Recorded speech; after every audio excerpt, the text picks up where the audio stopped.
सबसे पहले मुझे लगता है कि आज कांग्रेस से शुरुआत कर लेती हूँ, उसके बाद मैं आपके पास आऊंगी प्रदीप भंडारी जी, निशांत आनंद जी। लेकिन उसके पहले जल्दी से, क्योंकि आज महादंगल में जब हमने चर्चा की शुरुआत की तो सबसे बड़ा सवाल यही खड़ा हुआ कि तेजस्वी यादव खुद को तो दूल्हा बता रहे हैं, लेकिन राहुल गांधी उनको मानने को क्यों नहीं तैयार। महादंगल में चर्चा की शुरुआत की पहले आपको सुना देते हैं महागठबंधन में सीएम के चेहरे के सवाल पर आरजेडी और कांग्रेस के दो बड़े नेताओं का बयान क्या है। एबीपी न्यूज के सवाल पर तेजस्वी ने साफ साफ कहा, उनके अलावा दूसरा है ही कौन। जब राहुल गांधी से यही सवाल पूछा गया, तेजस्वी को सीएम चेहरा मानने का पार्टी ऐलान क्यों नहीं कर दी थी, तो वो गोलमोल जवाब देकर सवाल को टाल गए। सुनिए। चेहरा तो आप ही है ना, अध्यक्ष हम है ना। हाँ, चेहरा आप ही हैं महागठबंधन पर के। भी हम ही थे। हाँ। और जब चीजें तय हो जाए तो एक अच्छे से हम लोग रखेंगे बातों को। नहीं, चेहरा तो आप ही है ना। इसमें दूसरा कौन है? बिहार को लेकर अभी तक आपकी पार्टी से साफ क्यों नहीं किया जा रहा कि तेजस्वी यादव सीएम बनेंगे बिहार में? बहुत बहुत अच्छे तरीके से एक पार्टनरशिप बनी है। हम मतलब सारी की सारी पार्टियां एक साथ जुड़कर काम कर रही हैं, कोई टेंशन नहीं है और म्यूचुअल रिस्पेक्ट है और एक दूसरे की मदद हो रही है, तो मजा भी आ रहा है। आइडियोलॉजिकली हम अलाइंड हैं, पॉलिटिकली अलाइंड हैं, तो बहुत अच्छा रिजल्ट आएगा, मगर वोट चोरी को रोकना है। तेजस्वी यादव, राहुल गांधी दोनों का बयान आपने सुन लिया है। मुझे लगता है राहुल गांधी के इस बयान के बाद प्रदीप भंडारी जी आपसे ही शुरुआत कर लेती हूँ। वो तो कह रहे हैं ना, बहुत अच्छा सामंजस्य है, एसआईआर हमारा बड़ा मुद्दा है और तालमेल बहुत अच्छा है हमारे गठबंधन का। आप लोग इतना क्यों खोज रहे हैं कि तेजस्वी यादव को सीएम बना रहे हैं, नहीं बना रहे हैं? इतने मजे बीजेपी को क्यों आ रहा है इस सवाल पर? चित्रा जी, बड़ी पीड़ा की बात है तेजस्वी यादव के लिए कि राहुल गांधी का ड्राइवर बनने के बावजूद राहुल गांधी एक सीधा साधा जवाब नहीं दे सकते कि उनके जो उम्मीदवार हैं गठबंधन के वो तेजस्वी यादव है। और ये सिर्फ बात राहुल गांधी तक सीमित नहीं है। आप याद करिए कि 26 मार्च 2025 और 14 अगस्त 2025 को कृष्णा लवरू क्या कहते हैं? वो कहते हैं तेजस्वी यादव नहीं होंगे मुख्यमंत्री पद के उम्मीदवार, ये बिहार के एमएलए तय करेंगे कौन होंगे। पप्पू यादव एक महीने पहले कहते हैं और अभी कुछ ही समय पहले कहते हैं कि भाई राजेश राम या तारिक अनवर बन सकते हैं, सीएम तेजस्वी यादव उम्मीदवार नहीं बन सकते। अब तो मुकेश सहनी कह रहे हैं राहुल गांधी निर्धारित नहीं करेंगे। तो ये आपस में एक दूसरे की टांग खींच रहे हैं, क्योंकि इन सबको पता है कि तेजस्वी को राहुल पसंद नहीं, राहुल को तेजस्वी नहीं पसंद। हाँ। और इन सबको मुकेश सहनी नहीं पसंद है, इसीलिए बिहार की को जनता क्या लेना देना है? कांग्रेस किसको हरी झंडी दिखाती है, किसको हरी झंडी? आप लोग इतने क्यों आतुर हैं? नहीं, हम तो तेजस्वी यादव को डिक्लेयर करें मुख्यमंत्री का उम्मीदवार कांग्रेस। ये आपको फोटो याद है चित्रा जी?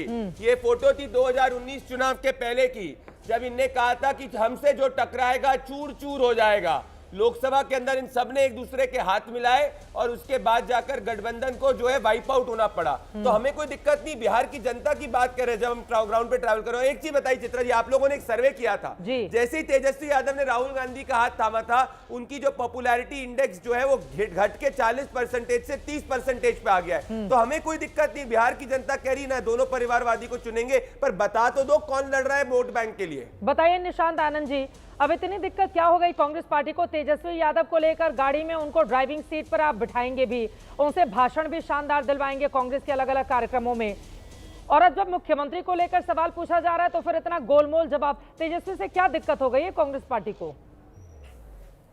नमस्कार चित्रा जी, देखिए सबसे पहले मैं आपके सवाल का जवाब दूंगा, लेकिन आज सबसे बड़ा देश का सवाल है और गली गली में पूछा जा रहा है कि क्या प्रधानमंत्री वोट चोरी से प्रधानमंत्री बना है। देखिए दूसरी बात, ये कांग्रेस पार्टी एक डेमोक्रेटिक पार्टी है और जब चुनाव हो जाएगा तो सब मिलके बैठ के इंडिया गठबंधन साथ में चुनाव करेगा कि किसको सीएम का चेहरा होना चाहिए। देखिए आज तक चाहे बीजेपी हो चाहे दिल्ली में रेखा जी को चुना गया तो क्या पहले से उन्होंने घोषणा कर दी थी? तो ये बेखुदा ये बिल्कुल गलत सवाल है। तेजस्वी यादव खुद ही बोल रहे हैं कि मैं ही हूं चेहरा मुख्यमंत्री का। रेखा गुप्ता ने तो पहले कहा नहीं कि मैं ही हूं चेहरा, तेजस्वी तो खुद ही बता रहे हैं, केवल वो आपके नाम के मोहर का इंतजार कर रहे हैं और आप लोग हैं हरी झंडी देने को तैयार नहीं। देखिए आज सवाल ये है कि प्रधानमंत्री जी इस्तीफा दे जो वोट चोरी से प्रधानमंत्री बने, और हमारा सवाल ये है कि दूसरा प्रधानमंत्री देश का कौन बनेगा। जहां तक बात रही बिहार की, मैं घबराइए मत प्रदीप जी बीच में मत बोलिए। देखिए बिहार में आज ऐसी पार्टी की यहाँ पर रिक्वायरमेंट है जो बात जो सच्ची जुमले ना दे, जो काम की राजनीति करे, युवा हो चाहे किसान हो चाहे महिला हो चाहे इंफ्रास्ट्रक्चर हो, कांग्रेस पार्टी और इंडिया गठबंधन ऐसा चेहरा देना चाहती है और यही जनता को कह रही है कि इस बार जुमलेबाज को वोट नहीं देना। पिछली बार प्रदीप भाई बीच में मत बोलो यार, बीच में मत बोलो, मेरे को अपनी बात निशांत कहने आनंद दो। जी, ये गुड़ पिछली बार, खाकर आखिरी बार। गुलगुले से परहेज क्यों करना? तेजस्वी को लेकर देखिए, घूमना भी है, नेतृत्व उन्हीं का है और फिर मुख्यमंत्री के सवाल को टाल जाना है। नहीं देखिए, टाला नहीं जा रहा। आज तक किसी भी पार्टी ने चुनाव से 3 महीने पहले अपना सीएम चेहरा घोषित नहीं किया, चाहे बीजेपी हो चाहे कांग्रेस पार्टी हो। तो ये बिल्कुल बेवजह सवाल है। देखिए, आज पिछली बार मोदी जी जब चुनाव में आए थे वो कह के गए थे कि मैं 1 लाख करोड़, 2 लाख करोड़, 3 लाख करोड़ दूंगा। इस बार क्या कह के गए? 1000 दूंगा, 2000, 3000 करोड़ दूंगा। आज जब डिग्री की बात करी जाए तो वो दिखा नहीं सकते। इलेक्शन कमीशन का मिसयूज, चाहे वो बिहार हो, चाहे वो हरियाणा हो, चाहे महाराष्ट्र हो। आज सवाल ये है कि 65 लाख जो वोट कटे बीजेपी हैं, कब वो से कैसे कट मिसयूज गए? कर रही है इलेक्शन कमीशन का? देखिए, आज सबके सामने है, चाहे हरियाणा चुनाव हो चाहे महाराष्ट्र में। कौन से साल से? महाराष्ट्र में लोकसभा, देखिए कौन से साल से, हम तो 2014 2025 की बात कर रहे हैं। क्या आज देश पूछ रहा है कि तीसरी बार मोदी प्रधानमंत्री कैसे बन गया? इस देश को मोदी जी ने क्या दिया? कांग्रेस पार्टी ने IIT दिया, IIM दिया, इसरो दिया, व्हाइट रेवोल्यूशन दिया, बांका नंगल डैम दिया। मोदी जी ने बिहार की 565 पॉलिटिक्स को लेकर निशांत आनंद जी हम चर्चा करने बैठे हैं। अगर 2014 से इलेक्शन कमीशन को मतलब जो भी गोदी इलेक्शन कमीशन बना लिया है भारतीय जनता पार्टी ने, आपको पता है कांग्रेस पार्टी 1990 के बाद बिहार जीती नहीं और लालू प्रसाद यादव ने कांग्रेस पार्टी के चेहरे जगन्नाथ मिश्रा को हराया था। जगन्नाथ मिश्रा और लालू प्रसाद यादव 2013 में चारा घोटाले में आरोपी बने थे। मतलब ये तो हाल है आप लोगों का निशांत आनंद जी। 1990 के बाद 2014 कितना बड़ा गैप है 1990 से 2014 का। आप कह रहे हैं कि बीजेपी आकर यहाँ पर वोट चोरी कर रही है। 1990 से 2014 तक 1990 से 2014 तक कौन वोट चुरा रहा था? 1990 से 2014 तक कौन वोट चोरी कर रहा था? निशांत आनंद जी, अगर हम ये नहीं चलेगा ना कि चित भी मेरी और पट भी मेरी, जहां चुनाव हार जाएं वहां पर तो SIR का मुद्दा है, जहां चुनाव जीत जाएं वहां पर हम सब जीत रहे हैं। ये क्या बात है निशांत आनंद जी? दर्शकों को और वोटरों को भ्रमित करने का काम कर रही है पार्टी इसके जरिए। 25 साल पीछे जाके नहीं दिया जा सकता। क्यों नहीं? इतिहास में झांकेंगे नहीं, पता कैसे चलेगा आपने किया क्या है? लालू जी क्यों नहीं लड़ सकते चुनाव? लालू जी क्यों नहीं लड़ सकते चुनाव? उनके ऊपर घोटाले के आरोप लगे, साबित हुए, उसके बाद कोर्ट का फैसला आया। इतिहास में क्यों नहीं झांकेंगे? प्रदीप जी भाजपा के प्रवक्ता हैं, वो उसको अपने सही इस चीज का जवाब देंगे। मेरा सवाल ये है कि 65 लोग, चित्रा जी मुझे बोलने दीजिए एक मिनट के अंदर। 65 लाख जो वोट कटे हैं SIR में, वो कैसे कट गए? दूसरी बात, 20 लाख इन्होंने कहा कि इलेक्शन कमीशन ने कहा कि वोटर ID लोग मर चुके हैं। 6 महीने के अंदर स्पेशल रिवीजन के बाद कैसे 20 लाख वोटर कट गए? जब हमने ठीक है, अब SIR का मुद्दा कितना चित्रा जी। बनेगा और जनता क्या इस मुद्दे पर वोट करेगी, इस पर हमारी नजर रहेगी। लेकिन 2014 से अगर बीजेपी वोट चोरी कर रही है तो 1990 के बाद कांग्रेस पार्टी की बिहार में सरकार क्यों नहीं बन पाई? अब मैं आपके पास आते हुए, आप लोग भी इतने खुश हो रहे हैं, उसके बाद मैं बाकी मेहमानों के पास जाऊंगी। प्रदीप भंडारी जी, आपका तो कभी मुख्यमंत्री नहीं बन पाया, उनका कम से कम 1990 के पहले था, तो भारतीय जनता पार्टी का तो आज तक नहीं बन पाया। अभी तो पिछलग्गू पार्टी है ना JDU की, तो उनके में क्यों झांक झांक के देख रहे हैं? नहीं, हम पिछलग्गू नहीं, हम टैग टीम पार्टनर है JDU के साथ में। हमारा हर व्यक्ति जो है NDA के अंदर है, तो नीतीश कुमार उतने ही हमारे अपने जितने हम नीतीश कुमार के हैं, और इसीलिए हम दोनों जो है हमेशा सत्ता के अंदर आते हैं। बिहार की जनता हमको चुनती है।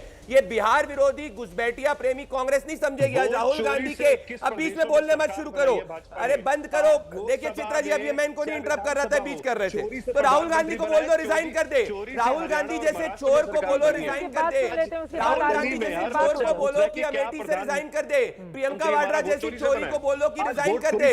अरे 39% चोरी को छुपाने के लिए जुमले कैसी बातें कर रहे हैं? ये मैं इनके बीच में नहीं बोल रहा था, ये इनको यही सिखाती है क्या सुप्रिया श्रीनेत और कांग्रेस पार्टी कि अपने संस्कार अपने ऊपर इम्प्लीमेंट करे? प्रदीप जी पर्सनल बात करेंगे तो आप बीच में मत बोलिए, आप बीच में मत बोलिए, आप बीच में मत बोलिए। मोदी जी और अमित शाह की पार्टी में बदतमीजी मत करिए। ये देखिए, प्रदीप जी बदतमीजी, मैं आपको जो सिखाता है उसको बोल रहा हूं। अरे भैया, जो मुझे बोलना है बोलो। ये देखो, मुझे बताओ, भारत के झंडे को आप लोगों ने आज कुचला, आपके कार्यकर्ताओं ने। भारतीय जनता पार्टी नहीं, भारत के झंडे को आप लोगों ने आज कुचला।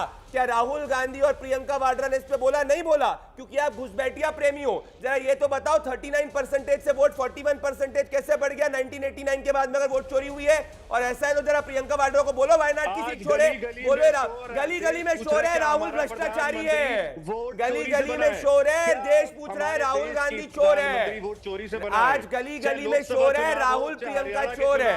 अरे उसमें तो जाके ये बता दो चित्रा जी। ठीक है, अब थोड़ा आगे बढ़ते हैं, थोड़ा आगे बढ़ते हैं। ठीक है, थोड़ा आगे बढ़ते हैं। निशांत आनंद जी, हमने चौकीदार चोर है वाला नारा भी बड़ा सुना था, उसके बाद रिजल्ट क्या हुआ था? अब एसआईआर का मुद्दा कितना आपको मदद करेगा ये देखना दिलचस्प रहेगा। लेकिन एक बात दर्शक ये जाने की जो भी पार्टी हारती है, या वो चुनाव आयोग पर या वो ईवीएम पर, क्योंकि ऐसी लंबी परिपाटी आज से नहीं, कांग्रेस के जमाने से देखते हुए हम चले आ रहे हैं। एक सेकेंड सर, ठीक है, अब मैं आ जाती हूँ